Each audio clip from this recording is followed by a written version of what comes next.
Halo Sobat AdSense, salam pintar. Bersama saya Kak Alex, tutor biologi adsense.id. Dalam video kali ini, kita akan membahas materi mengenai protista.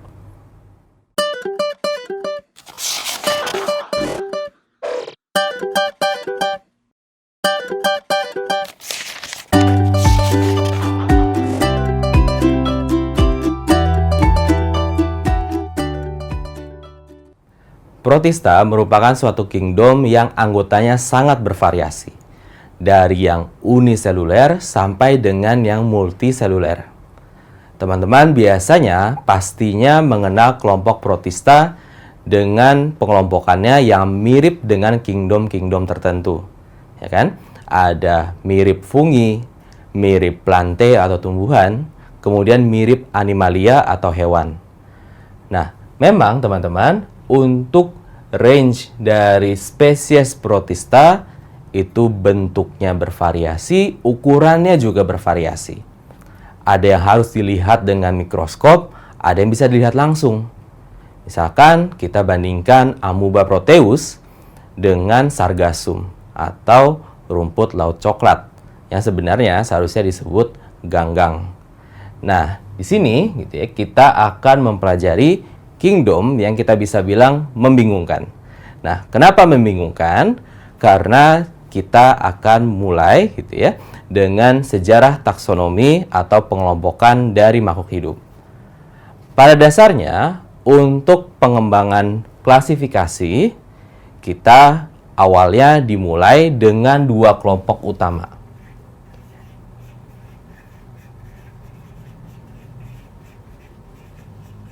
Oke, pada dasarnya peneliti dulu secara sederhana mengelompokkan makhluk hidup itu sebagai dua kelompok utama. Yaitu apa? Yaitu ada hewan dan tumbuhan. Simpel banget, ya. Jadi ada animalia dengan vegetabilia, ya. Nah, kemudian seiring dengan perkembangan teknologi, salah satunya dimulai dengan adanya penemuan mikroskop oleh Antony van Leeuwenhoek.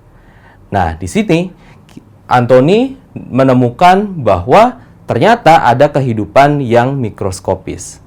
Nah, yang diamati pertama kali itu adalah tentu saja kelompok dari protista. Antony van Leeuwenhoek kemudian dia melihat begitu banyak variasi dari protista. Ada yang bergerak dengan suatu ekor, ada yang dia bentuknya dia seperti menjulurkan selnya. Jadi kita bisa lihat bahwa dari situ pastinya pengelompokan hewan dan tumbuhan menjadi sesuatu yang membingungkan. Dia masuk ke hewan, apa dia masuk ke tumbuhan? Maka untuk protista atau yang kita sebut sebagai hewan-hewan kecil itu kita sebut dengan apa? Dengan istilah yang kita sebut sebagai animaskul. Artinya adalah hewan-hewan kecil. Gitu ya. Nah, kemudian seiring dengan perkembangan taksonomi, dari sini akhirnya kita bisa memecah dua kelompok utama ini menjadi tiga kelompok utama.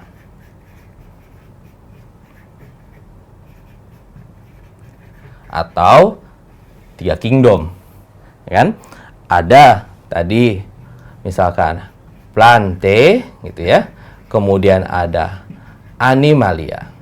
Nah, dari sini akhirnya dari animaskul ini, dari hewan dan tumbuhan ini, akhirnya kemudian dipecah, gitu ya. Dipecah bahwa kita membutuhkan suatu kelompok khusus yang isinya adalah hewan-hewan seperti itu. Nah, kita masukkan ini dengan kelompok yang namanya protista, gitu ya.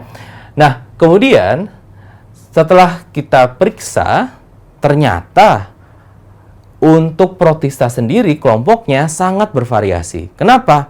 Karena di dalamnya situ termasuk bakteri. Jadi, kita membutuhkan pengembangan lagi di mana protista nanti akan dipecah menjadi dua kelompok, yaitu Monera sendiri dan Protoctista. Dan untuk perkembangan selanjutnya, kata protoctista kembali menggunakan istilah protista. Gitu ya. Nah, teman-teman bisa lihat bahwa yang namanya protista ini pada dasarnya memang sering membingungkan. Nah, untuk pengelompokannya kita bahas sedikit saja ya. Yaitu apa? Yaitu dia disebutkan dia ada yang mirip dengan fungi, kemudian dia ada mirip dengan plante, dan dia ada yang mirip dengan animalia, khususnya yang tentu saja invertebrata atau yang tidak bertulang belakang. Nah, teman-teman, kita bisa lihat pada dasarnya protista itu tetap dipertahankan. Kenapa? Karena untuk beberapa ahli biologi gitu ya, menyebutkan kingdom protista seperti kingdom tempat sampah. Kenapa? Kalau dia nggak masuk fungi, taruh situ. Kalau dia nggak masuk plante atau animalia, dia taruh situ. Gitu ya. Jadi fungsinya adalah menampung kelompok-kelompok seperti itu. Jadinya dalam sejarahnya, dalam pengelompokannya, biasanya kita akan menemukan protista lebih ke kelompok yang uniseluler. Oke. Dan adapun yang akan membentuk koloni. Pembatasannya dulu cuman segini. Pokoknya dia kecil, dia bisa sendiri atau soliter, atau dia bisa berkoloni. Bisa membentuk benang atau filamen dan sebagainya. Nah, akan tetapi setelah pengamatan lebih lanjut tentunya, kita pada akhirnya tahu bahwa di sini kita juga bisa memasukkan organisme yang multiseluler. Contohnya apa? Contohnya adalah ganggang atau yang biasa teman-teman sebut sebagai rumput laut. Perlu teman-teman pahami bahwa rumput laut dengan ganggang itu adalah hal yang berbeda ya. Jadi, nori yang teman-teman makan di masakan Jepang itu termasuk dalam ganggang. Kita nggak boleh sebutnya adalah rumput laut. Karena rumput laut masuk ke Angiospermae atau masuk ke plante gitu ya.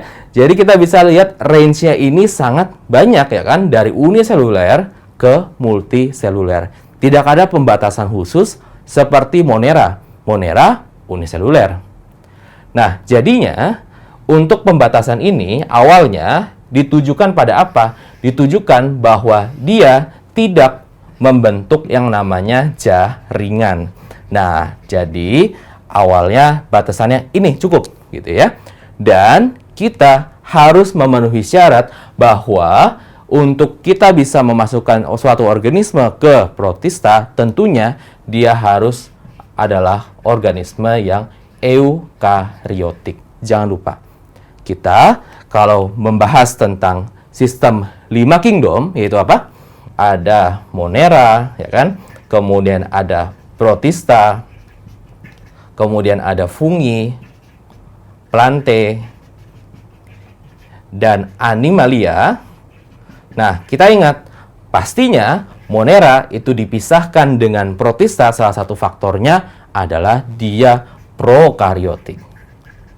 Ya, sedangkan sisanya adalah eukariotik. Oke, artinya apa? Ingat, jangan lupa gitu ya, bahwa untuk eukariotik arti yang benar-benar yang menunjukkan ciri tersebut adalah dia memiliki membran inti atau dia memiliki nukleus. Jangan lupa ya. Dan kalau kita kembangkan berarti dia memiliki yang kita sebut sebagai organel. Yang mana saya sudah tekankan bahwa biasanya kita menggunakan definisi organel sebagai sesuatu yang bermembran di dalam sel, gitu ya. Jadi dia punya membran. Nah, berarti udah bisa kita sebut yang namanya kloroplas, kemudian udah kita bisa sebut yang namanya mitokondria, badan Golgi, vakuola, dan sebagainya. Oke?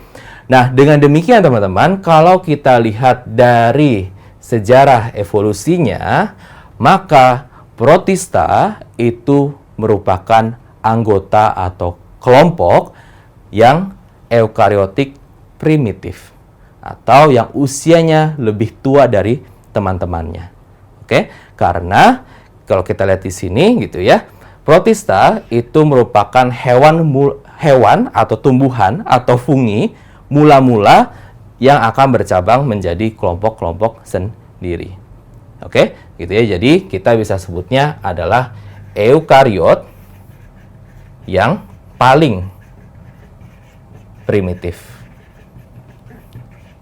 Oke, jadi ini syarat-syaratnya. Nah, tetapi teman-teman, untuk klasifikasi yang sekarang, kita biasanya sudah tidak menemukan ada kingdom Protista. Kenapa? Karena istilah kingdom Protista itu disebutkan sebagai polyphyletic. Artinya apa sih kalau dia disebut sebagai polyphyletic? Kalau dia polyphyletic berarti pengelompokannya itu terdiri dari banyak nenek moyang, gitu ya. Nenek moyang atau common ancestor. Nah, klasifikasi yang baik berarti seharusnya kita akan mengusahakan grup yang kita sebutkan itu adalah monophyletic. Makanya nggak heran teman-teman bahwa di kingdom Protista yang polyphyletic, yang terdiri dari banyak kelompok, dari bervariasi nenek moyang, anggotanya juga pastinya akan bervariasi. Dari yang uniseluler, ada yang berkoloni, kemudian multiseluler. Kemudian yang mirip-mirip dengan kelompok-kelompok tertentu seperti fungi, animalia, dan plante. Nah, dengan demikian berarti karena di sini isinya itu ada banyak banget gitu ya. Nah, karena dia polyphyletic berarti dia harus diupdate terus. Contohnya apa? Contohnya untuk grup ganggang, nah udah masuk ke kingdom yang baru yaitu Chromista. Nah, seperti itu untuk update-nya. Nah, maka dari sini karena anggotanya bervariasi, maka cara hidupnya juga akan bervariasi. Contohnya apa? Contohnya kebutuhan oksigen, tentu saja dia ada yang aerob, ada yang anaerob. Kemudian apa lagi? Kemudian tentu saja ada yang autotrof, kemudian ada yang heterotrof. Oke. Nah, jadinya teman-teman bisa lihat gitu ya. Jadi dari sini kebutuhan oksigen sudah bervariasi, kemudian cara dia mendapat nutrisi juga bervariasi. Kita bisa lihat dia bisa menghasilkan nutrisi sendiri, atau konteksnya contohnya dia bisa fotosintesis seperti ganggang, kemudian dia harus memakan organisme lain untuk dapat nutrisi. Itu yang kita sebut sebagai heterotrof. Atau dia bisa menggabungkan dua mode ini. Dia bisa autotrof ataupun heterotrof. Berarti ini yang kita sebut sebagai mixotrof atau kemampuan mode nutrisinya itu dicampur. Tentu saja apalagi kalau kita bahas tentang habitat ya kan ya. Kalau kita bahas tentang habitat tentu saja dia bervariasi ya kan. Ada yang harus ada di misalkan air ya kan. Kemudian air yang itu tentu saja bisa bersih atau kotor ya kan. Kemudian boleh ada cemaran atau polutan atau tidak. Kemudian bisa juga dia berperan sebagai parasit di tubuh manusia ya kan, atau hewan. Misalkan hewan memamah biak atau ruminansia, mereka melakukan simbiosis dengan protozoa atau protista mirip hewan untuk membantu pencernaannya. Jadi dari sini kita bisa lihat ini sebagian kecil saja gitu ya. Contoh-contoh yang menunjukkan bahwa habitat dari suatu protista itu bisa bervariasi. Tentu saja lagi kebutuhan nutrisinya juga bisa berbeda. Ada yang butuh gula sederhana, ada ya kan. Maka ketika kita mau membiakkan misalkan protista atau protozoa di lab gitu ya, berarti nanti campurannya akan berbeda misalkan setiap genusnya. Ada yang butuh campuran susu misalkan skim milk gitu ya, atau campuran telur dan sebagainya. Jadi kita bisa lihat kingdom ini variasinya tinggi sekali. Nah, Sobat AdSense, sampai di sini dulu video pembahasan materi mengenai protista. Sampai bertemu di video berikutnya, semoga bermanfaat. Salam pintar! Sekian Sobat AdSense untuk video pembelajaran hari ini. Sampai ketemu lagi di video belajar berikutnya. Jangan lupa aktifkan notifikasi untuk video terbaru kami ya. Sobat AdSense juga bisa mengunjungi adsense.id dan temukan ribuan video pembelajaran. Sampai jumpa Sobat AdSense, salam pintar!